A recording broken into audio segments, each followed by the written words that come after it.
add to that the resolve to meditate every day, because in the concentration born of meditation, divine grace can burn away past karmic habits.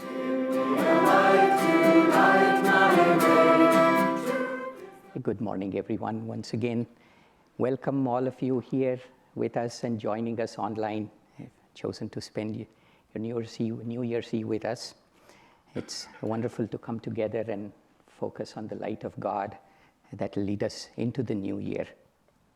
So, in my news feed yesterday and today, a lot of news stories were popping up. I said, the best news stories of the past year, notable deaths in the past year, and how the climate has gone from bad to worse in the past year, how something else has become much better in the past year, what we have to look forward to in the upcoming year, and so on.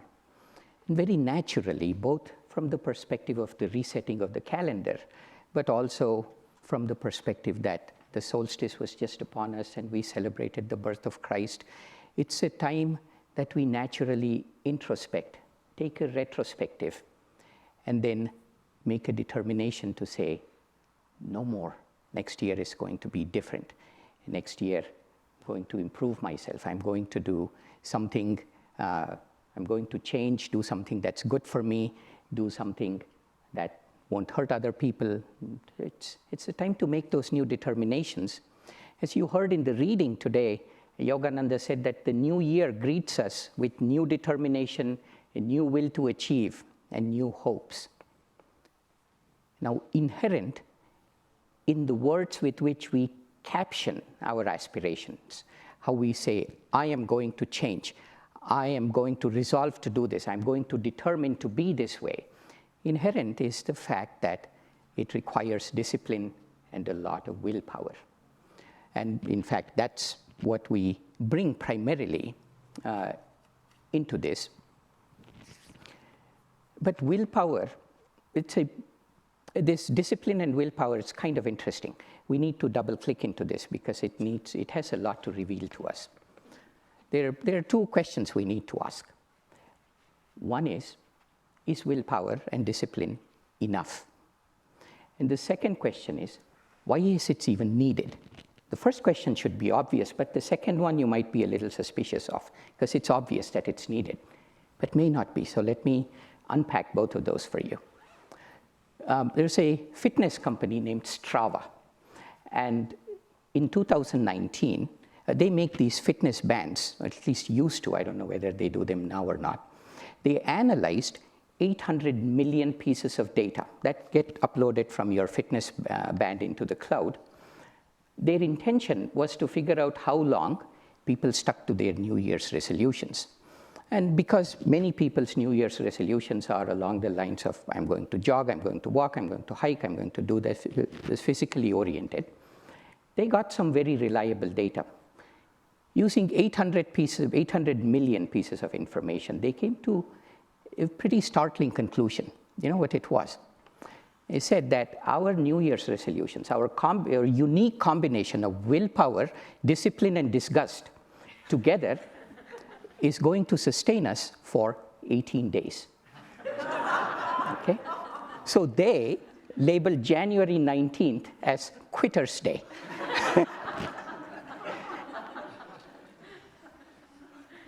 So willpower alone is not enough. Now, but let's ask an even more provocative question. Why do we even need willpower? Exercise makes me feel good. Yoga makes me feel good. Meditation makes me feel good. If I choose compassion over anger, it obviously makes me feel good. If I choose to help others instead of being sucked into my own problems, it makes me feel very good. A piece of pizza makes me feel very good. A piece of chocolate makes me feel very good. Sleeping in instead of exercising makes me feel good. And yet, nobody ever makes a New Year's resolution that says, this next year I love pizza, I'm going to make a real attempt to eat more. Nobody does that because I like it, of course I'm going to eat it. My resolution is perhaps going to be the opposite. I need to eat a little less of it. And yet our resolutions are along the lines of, I need to exercise, I need to meditate, I need to increase my compassion, and so on. If it makes us feel good, why don't we do it? Why do we even need discipline or willpower? Isn't that interesting? The self-improvement is the only area in life where it makes us feel very, very, very good, and we resist it with all of our hearts. Why is that? And assuming we need discipline, why isn't it enough? The answer to these two questions are contained in two words that all of you are familiar with. One is called Maya, the other is called karma. Okay? Swami Kriyananda has, in one of his books, it's called Revelations of Christ. There's a beautiful chapter. It's called The New Wine. And it's a short, very profound chapter. And in it, he writes about Maya, or Satan, as it's known in the Christian tradition, or ignorance, avidya, whatever, delusion, whatever you want to call it. He writes about that. He writes about the guru. He writes about the love for God. He writes about karma. The whole thing's captured in there. It's very profound. I encourage you to read it. But there, he defines Maya as the cosmic, all-pervasive power that influences man to submerge himself more deeply in delusion. In one of his audios on the Raja Yoga book, Swamiji calls this, he uses a very evocative phrase. It's translated from French. He calls it nostalgia for mud. Okay? That there is a compulsion within us that draws us, that attracts us irresistibly towards harmful activities. Harmful defined in the sense that anything that keeps us away from God, anything that takes us deeper into suffering, both are the same, are harmful. And there is an irresistible pull into that, nostalgia for mud. This is why we need discipline. But then, if this were all there was to life, it would be a very bleak story. Right? You're nostalgic to something that really harms you, that keeps you in suffering. What a strange, awful place creation would be. But then things are not that bleak.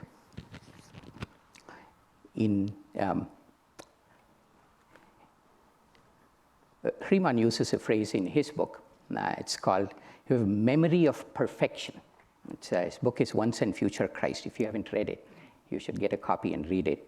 Very profound. And there, he uses this phrase more than once, that we have a memory of perfection. We are, after all, created in the image of God. And if we look back at our lives, at no matter how badly we fail in life, and I don't mean that in the sense of ascribing blame, it's just, the best laid plans of men and mice, or however the saying goes, we continue to tinker with it to make it perfect. That's because we are created in the image of God. That's because we are wired, thank God, to settle for nothing other than perfection. There is as much as there is a nostalgia for mud, there is an aspiration towards God. And this is the battle. The fact that we make a New Year's resolution is itself our greatest ally in this battle. The fact that we sit here on January 31st and we say, I am going to be better, that behind the physical limitations, behind the mental weaknesses, behind the overwhelming evidence of my frailty, I shall settle for nothing less than perfection, is our greatest ally. So the enthusiasm to change is the greatest ally in the battle of life. So that's why discipline and willpower are important. That's why it's needed, but it's also why willpower is the most important tool we can bring towards our spiritual or material development. Now, there is the Bhagavad Gita puts it in an interesting way that there is chapter 3 of the Bhagavad Gita is kind of a very canonical chapter. that if you, in the beginning and even more, many years into the spiritual path, you can look at that chapter and get a lot of insight out of it. And during the end of the chapter, Krishna is basically telling Arjuna, Bhagavad Gita, as you know, is a dialogue between the warrior Arjuna and his charioteer and teacher Krishna on the eve of a battle. The New Year's Eve, we are entering into a battle for next year. So Krishna has said, look, you have no choice but to act. So don't approach this battle saying, I'm going to sleep it off and then perhaps it'll go away. You have no choice. You got to act. The only question is, how are you going to act? And what's the right intention? And he tells him all the things. And then Arjuna says, you know, Lord, this is kind of interesting. What is it that compels me to do the wrong thing? I get everything that you're saying. What is it that compels me to do the wrong thing? And then Krishna says that, and I'm going to quote the Sanskrit for you. He says, Dhume navriyate vahnir yathadarsho malena cha yatol be navrito garbhas tatatene idam avritam. He says, just like fire is obscured by smoke, a mirror is occluded by dirt, an embryo is enveloped by the womb, in the same way, our perfect self is occluded by the pull of delusion. So it is important to make a New Year's resolution or daily resolution. It is important to continue to keep changing as much as we can and leave the past behind, because everything improves, as Sri Yukteswar said, with the right spiritual effort in this moment. So that brings me to the second Quitter's Day, January 19th. Why isn't, January 19th is not that far away. It's about 20 days from now. Okay, that's 480 hours. It's really not that far away. What makes January 19th happen? Why isn't willpower enough? Are we that flawed that we cannot do that? Think about that for a moment. Is that really our definition, that we are that flawed that 18 days into a 365-day year, it's approximately 5%. 5% is the only amount of willpower we can bring to bear on something? The answer has to be no. The answer is no. The reason is karma. We all know what karma is. Say, karma is action and the reaction that comes as a result of it.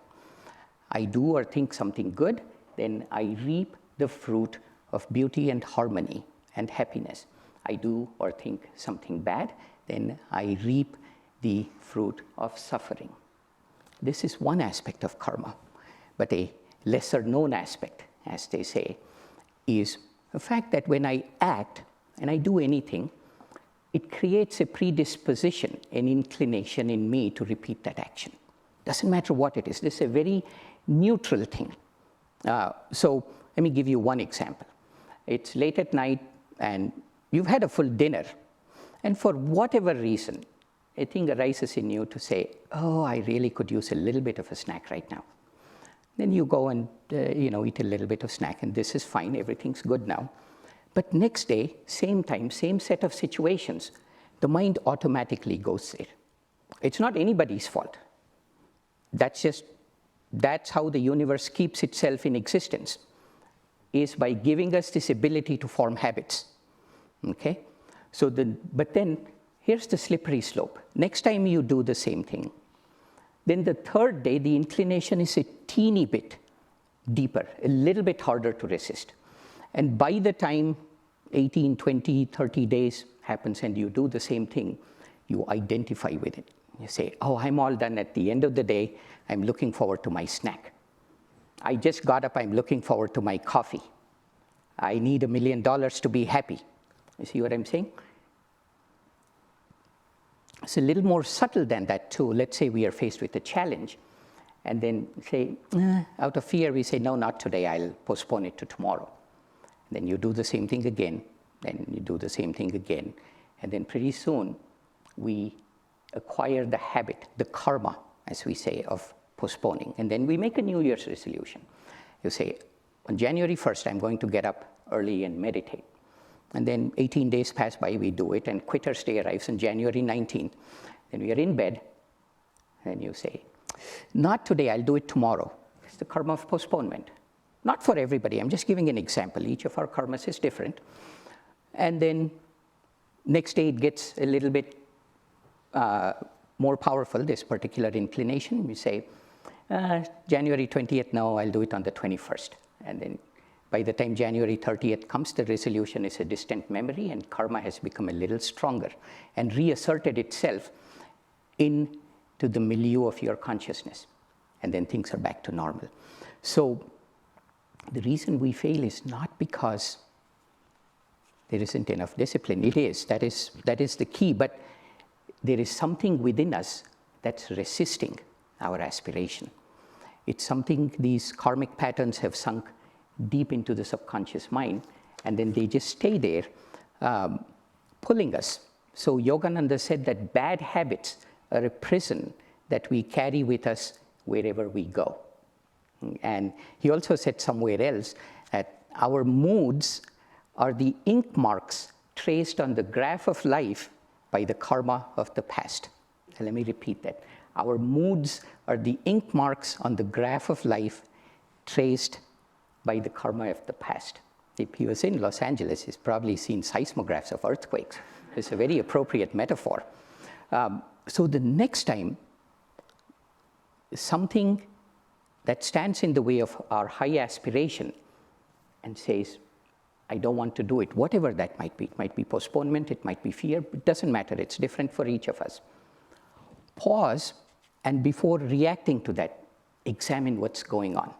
Almost certainly you will see a strong ink mark, a strong trace of a karmic pattern. That's when to catch it.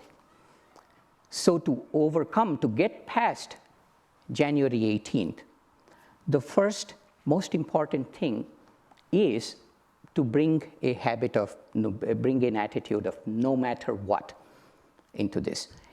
Because karma is very convincing. It has the fake news is the superpower of karma. That's how it works. Okay, it convinces you very deeply that just for this day, maybe you shouldn't do this. Just for this month, maybe you shouldn't do this. So no matter what, it's just this, I want to say pig-headed, but I won't say. That kind of attitude to say, I'm going to go forward no matter what. So that's where the single most important thing that we can do to get to January 19th and beyond. Then the second one, Yogananda said that human mind is elastic. So if you pull on it gradually, then it will yield to your tugs. So where I'm going with it is that when we want to create lasting change, the biggest karmic habit to get out of is the habit of failure. The mind needs to get used to the habit of success and not accept anything less than that. But if we've never run before and say from January 1, I'm going to run for 3 miles or I'm going to meditate for 3 hours every day, that will work for 18 days, but then it won't. So gentle tugs, making a very precise, well-planned resolution, saying, I'm going to meditate for 20 minutes, no matter what. Then that 20 minutes, that's going to get the brain used to the habit of success. See what I'm saying? Because that's another one that pulls us back. This notion that it's okay to fail is, again, one of the superpowers of how Maya works, the consciousness of relativity. It's okay.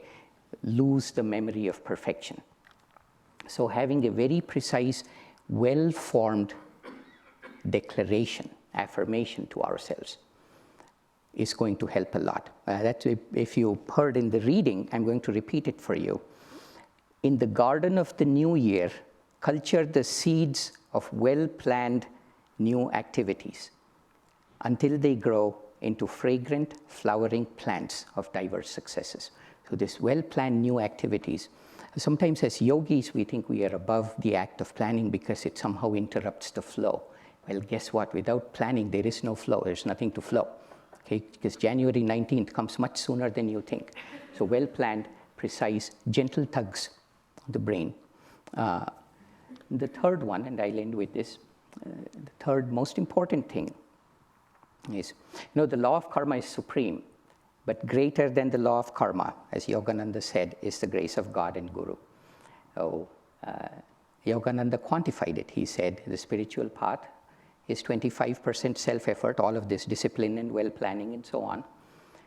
25% the effort of the Guru on your behalf, and 50% the grace of God. That's what we've done, putting it up here. Those of you watching online, you're welcome to write your affirmation down and come into the temple and put it up here. Somebody will assist you in it, and join us on the 7th, where we can see the God of fire carry it to the gods to make good our deficiencies.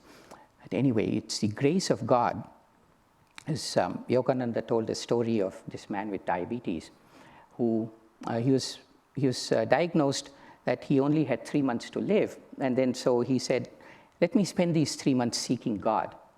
And he sat down to meditate, and his body was so battered, he was only able to sit for a few minutes at a time, 15 minutes or 20 minutes, and then so on. And then he gradually increased his time in meditation. 3 months came and went, and then he kept praying, Lord, please come into this broken temple. He didn't say cure my diabetes or extend my life. He just said, please come into my broken temple. And after 3 months, he was still alive.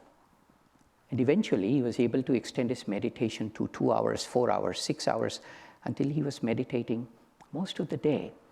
And then one day, he had a great vision of divine light. He felt it occupy, spread throughout his body. And after that, when the vision passed, he saw that he was fully healed. And you know what he said? He said, Lord, I didn't ask you to heal this body. I just asked you to come into this temple.